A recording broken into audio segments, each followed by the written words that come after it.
I'm a bit of a perfectionist. How many times have you heard that?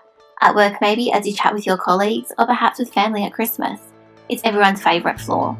I remember going to an interview for a retail position and answering that most common question. What is your biggest weakness? Oh, I'm a bit of a perfectionist, I say with a smile, and then we giggle amongst each other. But there is a noteworthy and serious point here. What does it say about us and our society?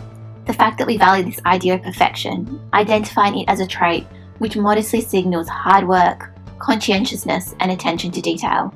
From my first-hand experiences of having perfectionist tendencies, it's more of a liability than it is an asset. I can't tell you how many times I've spent staring aimlessly at a computer, trying to write that perfect paragraph, or the number of anxiety attacks I've experienced due to fear of failure.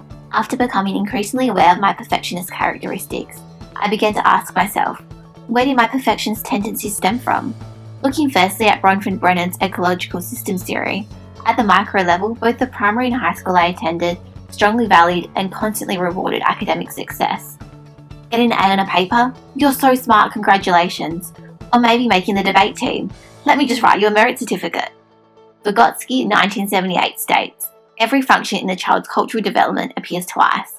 First on the social level and later on the individual level. I struggled academically and was notably reminded of it as I went in and out of speech pathologist offices, saw multiple tutors, and repeatedly got a C on my report grade.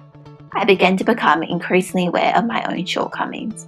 As a compensatory response, the drive towards perfection was sought as a solution. So where am I at now? I'm currently in the midst of pursuing the pursuit for good enough, which is commonly attributed to what Voltaire, a French philosopher, described as perfect is the enemy of the good. As a future educator, I want to raise students who know their work is greater than just meeting academic course credentials. I want to praise students for their efforts, not their talents. I want to encourage positive self-talk and teach children the value of failing and making mistakes. To me, this embodies becoming, a key theme in the early years learning framework, where I, as an educator, through sharing values, dialogue, and experiences, can provide my students with the cognitive structures and thinking processes to maximise their potential and develop a foundation for future success in learning. To me, this is the new perfect. It's good enough, perfectly imperfect, or wabi-sabi in Japanese.